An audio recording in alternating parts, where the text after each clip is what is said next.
A lonely cowboy lives alone, for years, until he lets three beautiful strangers into his saloon. The Lone Wolf Saloon was a whiskey-soaked tomb, a place exuding hopelessness, regret, and the bitter tang of a broken vow. Inside, Will Harper polished the same glass for the fifth time, his knuckles white. It was a ritual, a wall built one drink at a time. He was a man who'd walled himself in ever since his wife Isabella had ridden out of his life, taking his soul with her. He was a bad egg to cross a man who trusted no one because he'd already trusted the wrong person. Then a shadow fell across the bar. A city lady, her eyes holding secrets sharper than a razor. Moments later, a shoemaker with a haunting smile.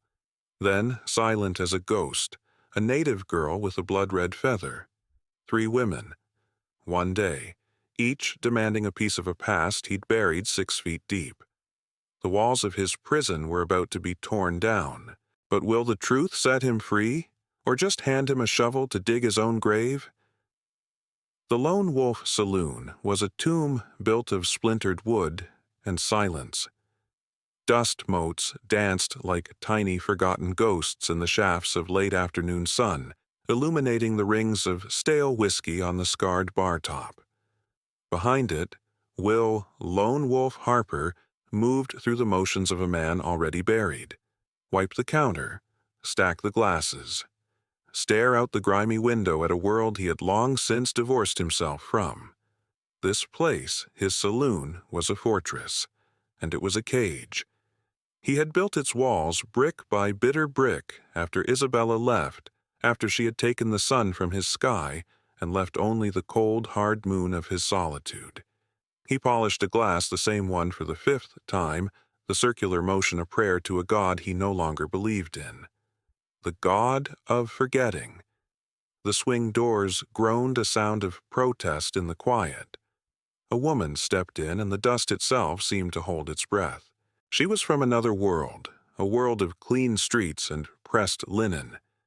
Her dress was the color of a twilight sky, her posture straight as a rifle barrel. She moved to the bar, placing a gleaming leather valise beside her, its brass latches winking in the gloom. "Mr. Harper." Her voice was calm, cultured. It did not belong here. He grunted, not looking up from his glass. "Depends who's askin'." "My name is Madeline," she said, ignoring his gruffness.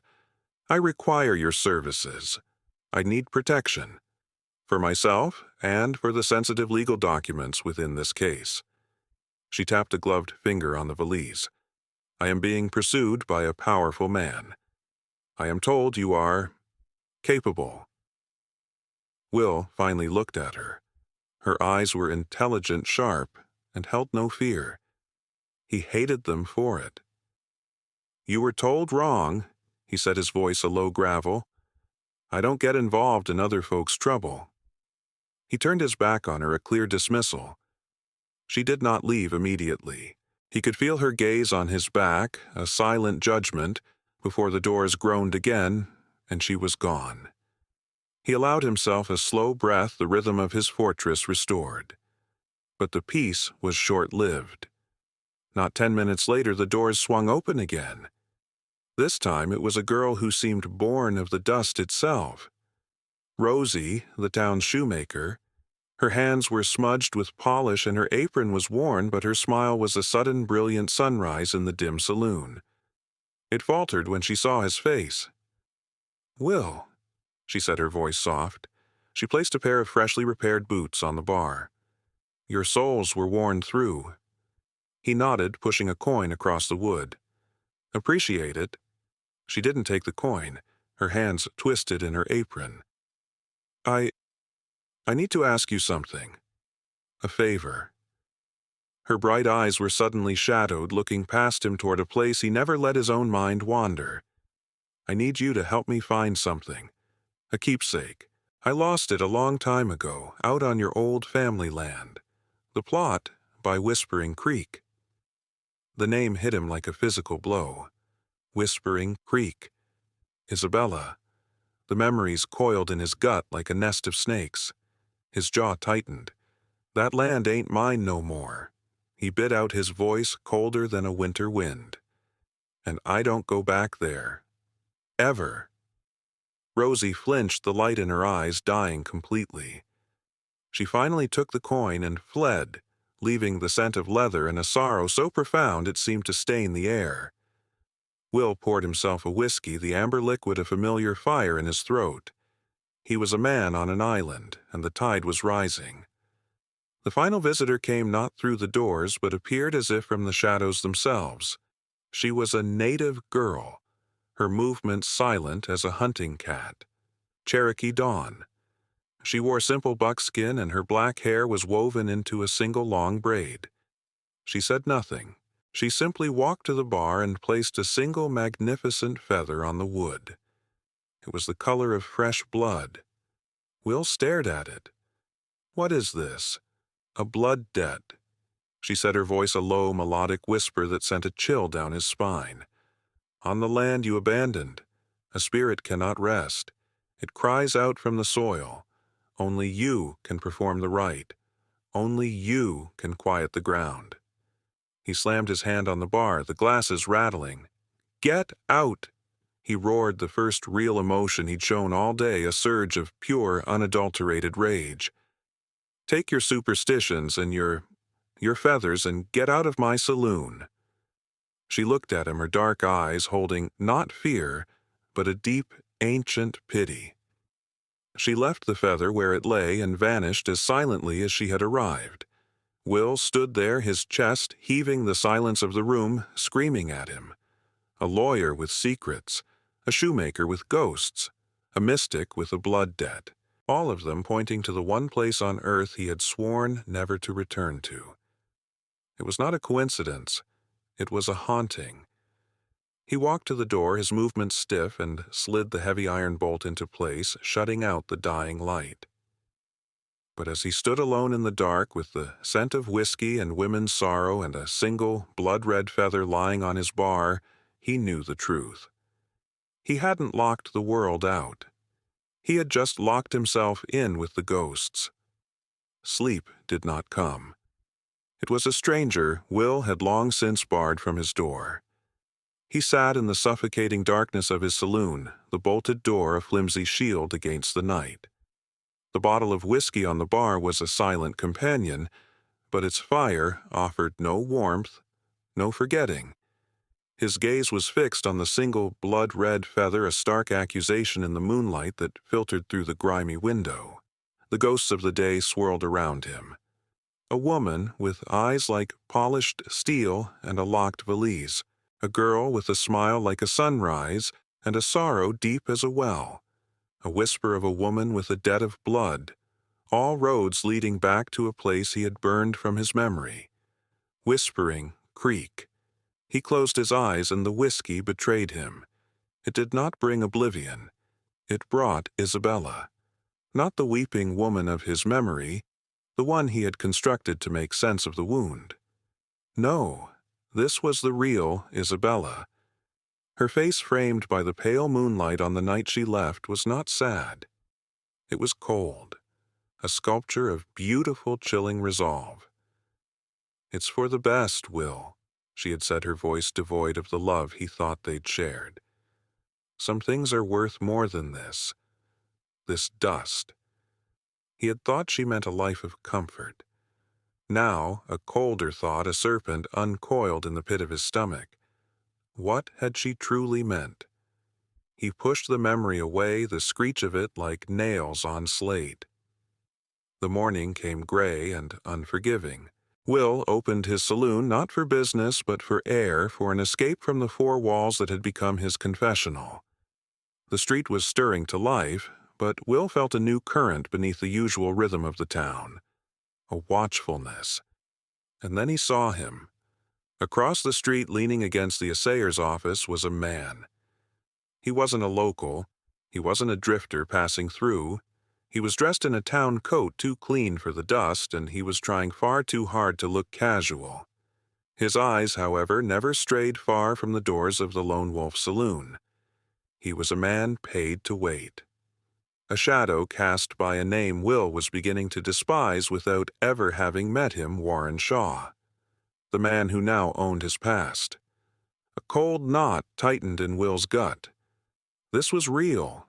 The ghosts had teeth. He stepped outside the harsh light, making him squint.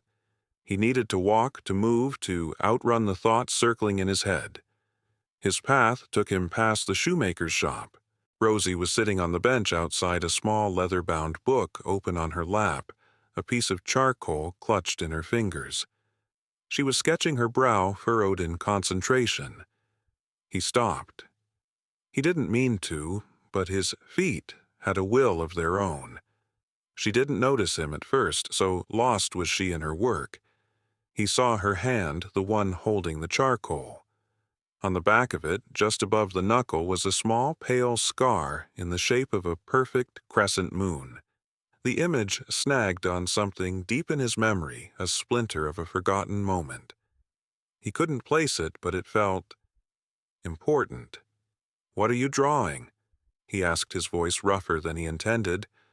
Rosie gasped, slamming the book shut as if it were on fire. She hugged it to her chest, her eyes wide with a frantic, hunted look.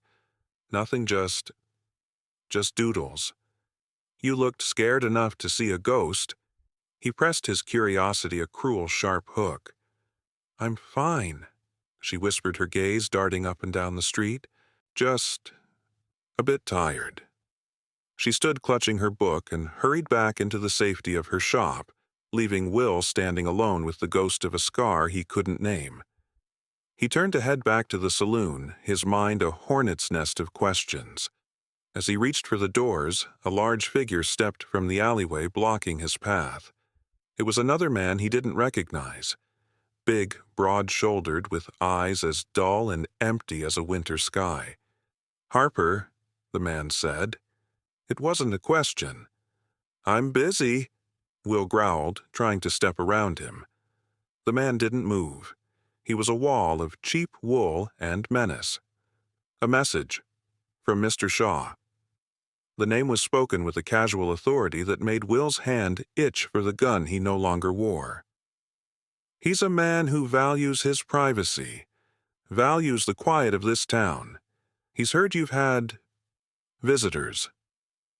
The man's dead eyes flickered toward the street where Madeline was just emerging from the town's small hotel.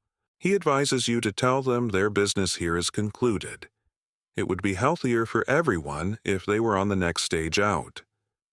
The threat was as clear as a gunshot. It wasn't just about him anymore. It was about them. The big man gave a slow, deliberate nod, then melted back into the alley, his purpose served. Will stood frozen for a long moment, the sun beating down on him. He pushed through the saloon doors, the familiar gloom offering no comfort. He walked behind the bar, his fortress, his cage. But the walls felt thin, now breakable. The threat was no longer a half-forgotten memory or a superstitious whisper. It was here. It had a name, and it was closing in. He picked up the blood-red feather, its soft edges a stark contrast to the hard, cold reality of his situation.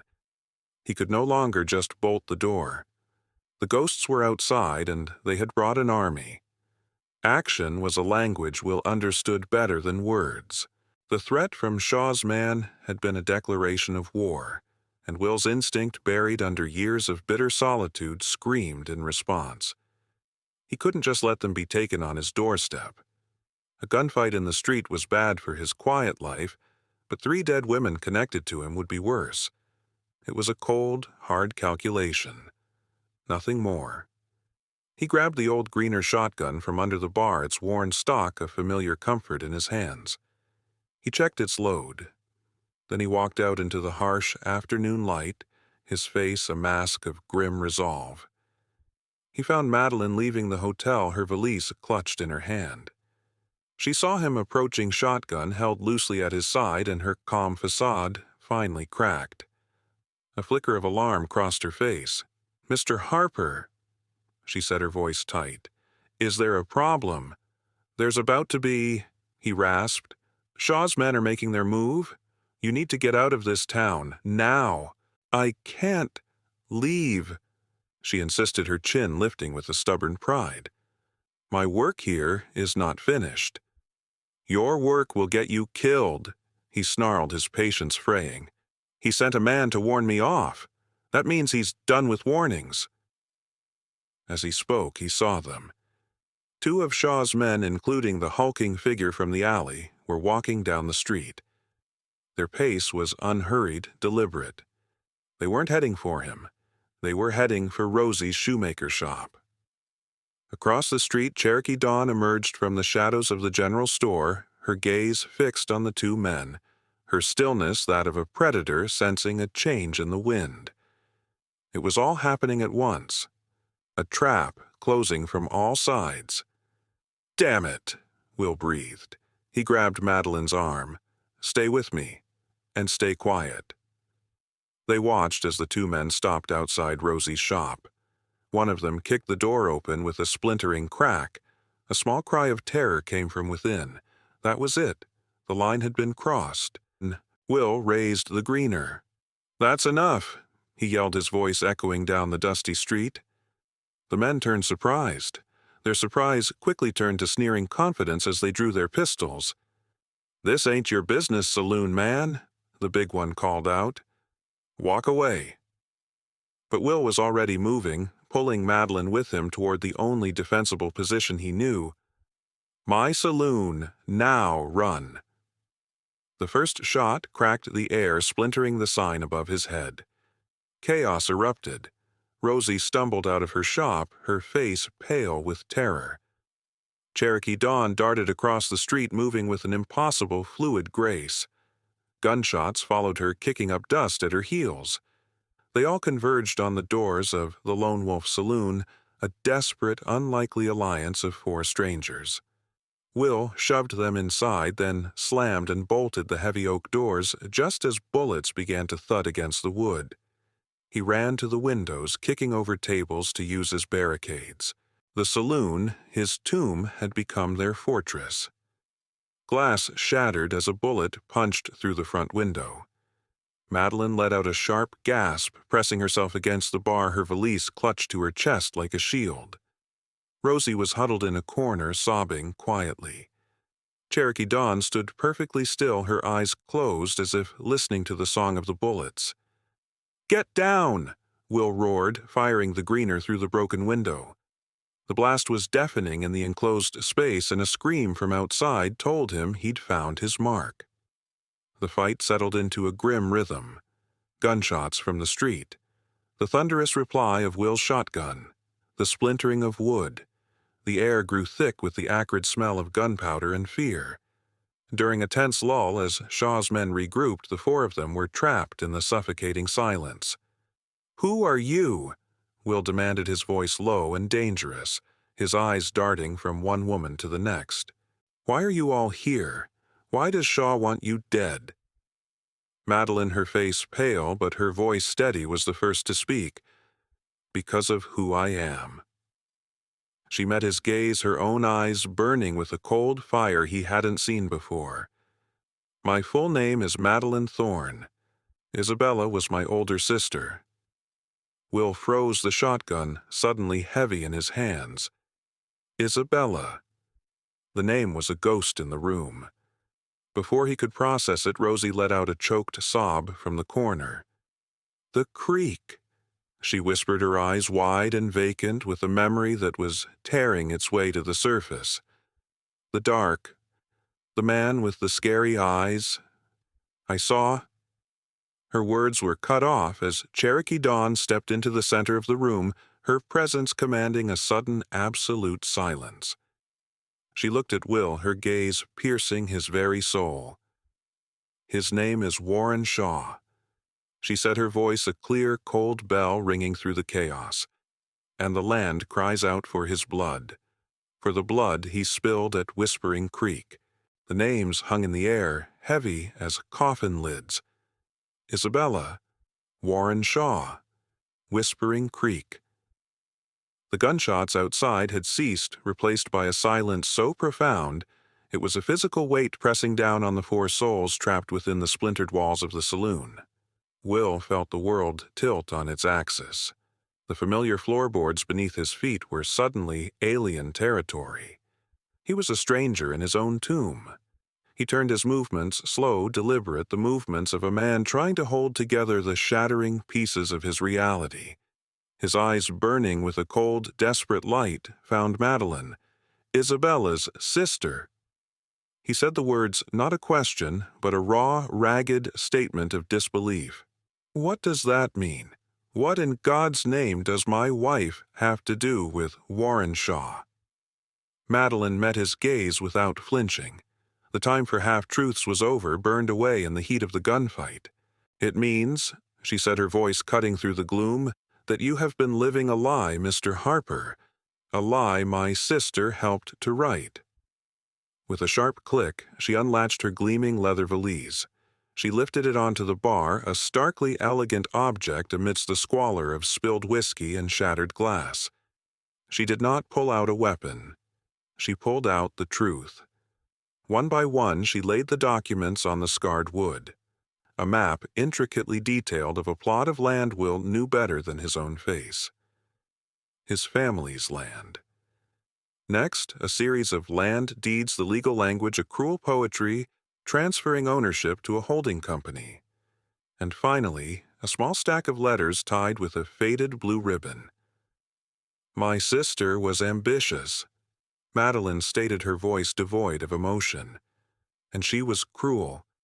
She never simply left you. She conspired with Warrenshaw.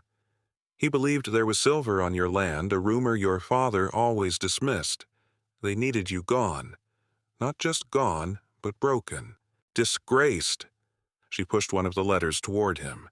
Will stared at the familiar, elegant script. Isabella's handwriting. His eyes scanned the words, but his mind refused to comprehend them. The plan is working. He is drinking himself into a stupor. The town already sees him as a lost cause. Soon, the land will be ours, and he will be nothing but a sad story. The first blow landed. The woman he had mourned, the love he had built his entire miserable life around, was a phantom, a viper. He hadn't been abandoned. He had been surgically, expertly destroyed. Before the shock could fully register, a choked sob came from the corner. Rosie, her face streaked with tears and dust, stumbled forward. She pointed a trembling finger at the map. That place, she whispered, her eyes fixed on a hand-drawn landmark. Whispering Creek.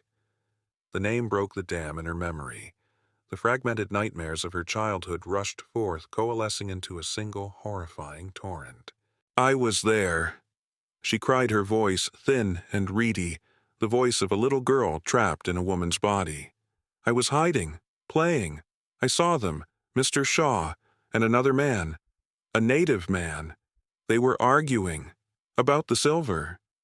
Her eyes grew wide with the remembered terror. Shaw. He was so angry. The other man wouldn't tell him where to dig. And Shaw.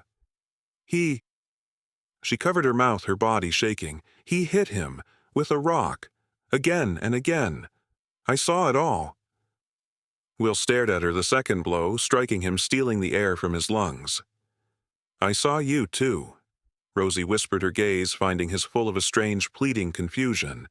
Earlier that day, you and her. You were yelling. Your face was so angry. I ran. When I saw the other thing happen, in my head it all got mixed up. The dark, the scary eyes, your face, and then the final piece fell into place. Cherokee Dawn moved from the shadows. She placed a gentle hand on Rosie's trembling shoulder. She looked at Will, her dark eyes holding the wisdom of generations of pain. The man my father refused to betray. She said, her voice a quiet, powerful river. Was Warrenshaw.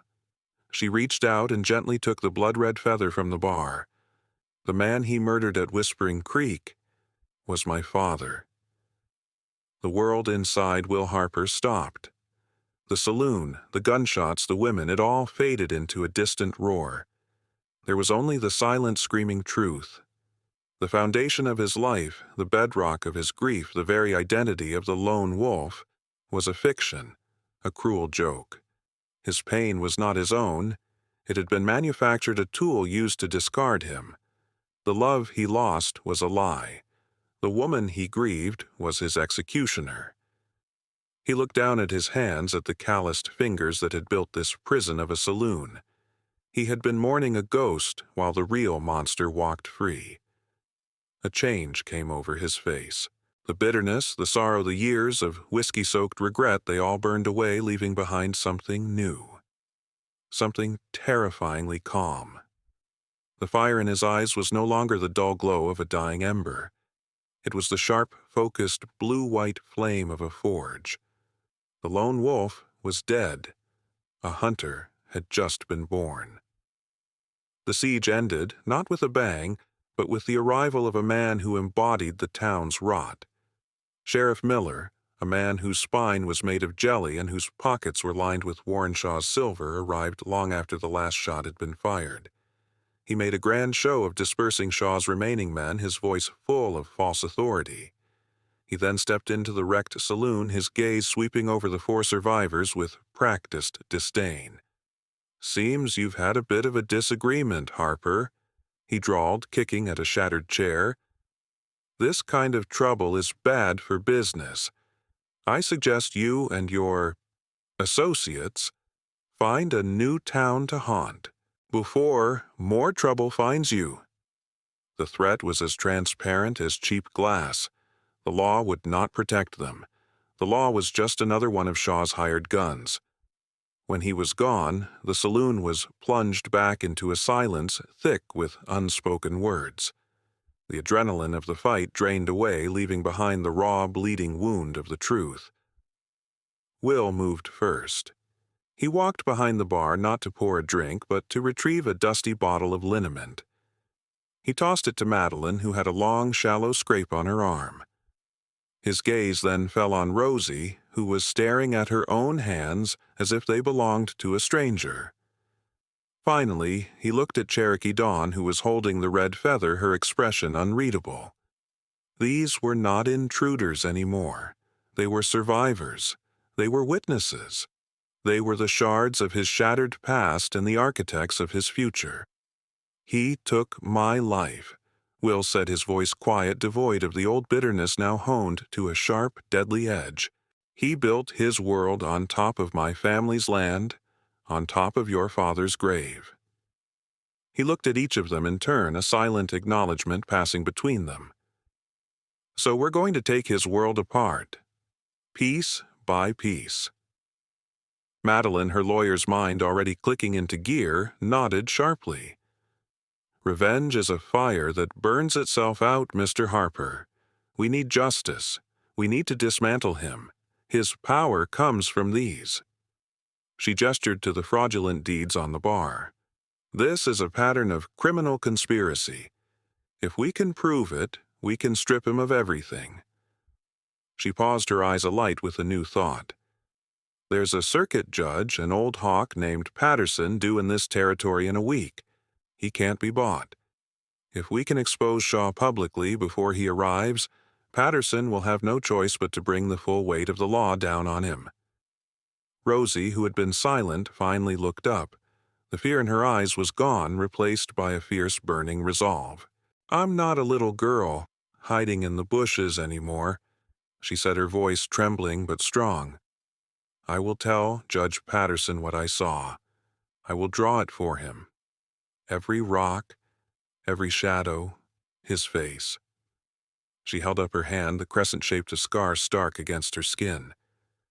"I got this scar that night tripping on a root when I ran. I'll never forget." Cherokee Dawn stepped forward, placing the feather on the map directly over the mark for Whispering Creek. "The land remembers," she said, her voice a low hum. "Shaw's greed is a sickness, and like any sickness, it can be used against him. He still believes there is silver there. His belief will be his trap." And so the pack was formed. In the ruins of his prison, Will Harper found his purpose. The saloon became their war room. The map became their battlefield. They talked late into the night, their voices low and urgent, weaving their plan. Will, with his intimate knowledge of Shaw's arrogant habits and the lay of the land he once called home. Madeline, with her sharp legal mind, crafting the narrative that would corner their prey. Rosie, the keeper of the truth, her memory the weapon that would strike the fatal blow. And Cherokee Dawn, their spiritual guide, her wisdom, a compass pointing toward the heart of the matter. The plan was simple, and it was deadly. They would start a rumor, a whisper carried on the wind of a new silver strike found near Whispering Creek. A lie to catch a liar. Shaw, blinded by the greed that had started it all, would not be able to resist investigating himself. He would have to see it with his own eyes, and they would be waiting for him. As the first hint of dawn painted the eastern sky, the plan was set. The alliance was forged in blood and betrayal. Will stood the greener shotgun, now feeling like an extension of his own arm. He was no longer a man hiding from his past. He was a man going to reclaim it. He looked at the three women, his strange, unexpected pack. "It's time," he said. He pushed open the saloon doors and stepped out into the morning. The lone wolf was walking away from his cage not to run, but to hunt. The ride to Whispering Creek was a journey through a graveyard of memories. Every twisted juniper, every stark rock formation whispered a piece of the life he thought he'd had. But the land felt different now. It was not a place of loss, but a place of reckoning. The air was thin and sharp, and Will rode with a cold, clear purpose that felt more real than anything he had known in a decade. They set the trap with the precision of a hunting party. Madeline, with a few strategically spent coins, planted the rumor of a silver strike with the garrulous old prospector, knowing the tale would reach Shaw's ears before sundown. Then she and Rosie rode on, making for the next town where Judge Patterson's court was due to convene. Their role was to prepare the legal ground to have the law waiting in the wings. Will and Cherokee Dawn remained. They rode to the creek, the place where everything had begun, and where everything would end. The water still whispered, but now Will could hear the words. It whispered of blood and betrayal. Cherokee Dawn found a high hidden vantage point on the canyon rim, a place where she could watch without being seen. She was the silent witness, the spirit of the land itself. Will waited by the creek. He did not hide. He stood in the open, a solitary figure against the vast, empty landscape. He was the bait. He didn't have to wait long.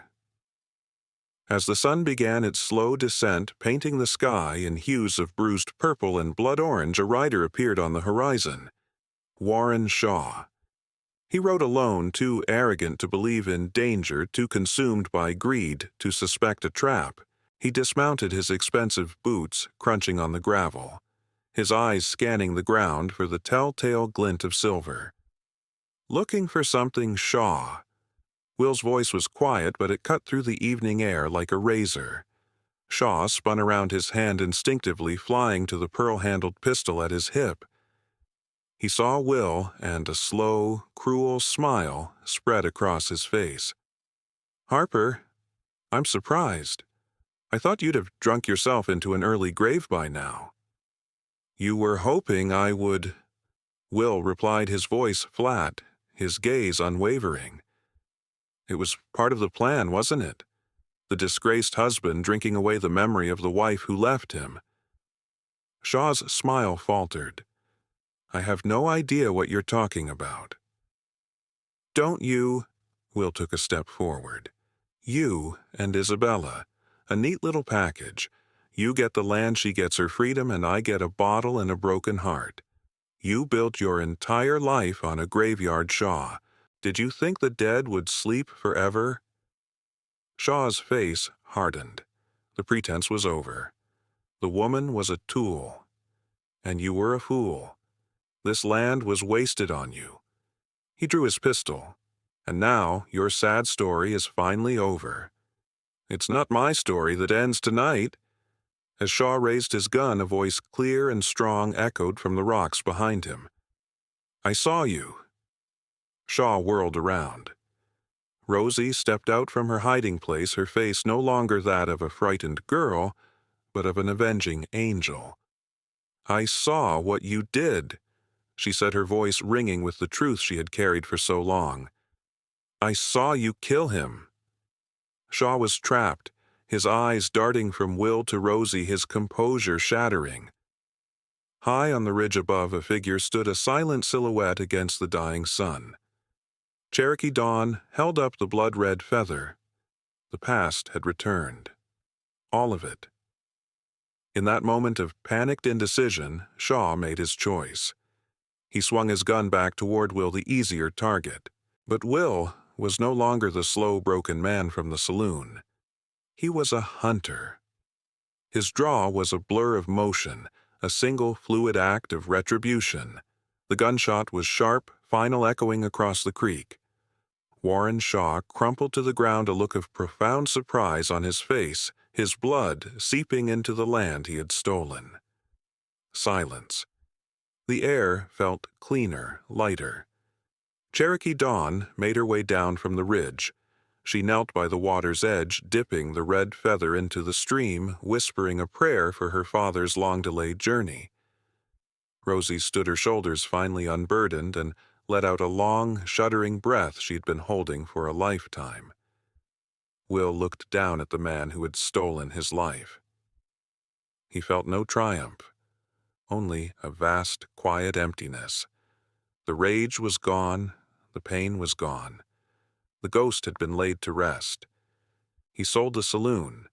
He gave the deeds to his family land, now legally recovered by Madeline, to Cherokee Dawn's people. He had no need for it anymore. The four of them stood on a hill overlooking the town. They were a strange pack, forged in lies and bound by justice. A lawyer, a shoemaker, a warrior mystic, and a man who was no longer a lone wolf. "What now?" Madeline asked. Will looked at the horizon, at the endless possibility of the open west. For the first time in years, he didn't see a landscape of loneliness. He saw a future. "Now," he said, a faint smile touching his lips, "we ride."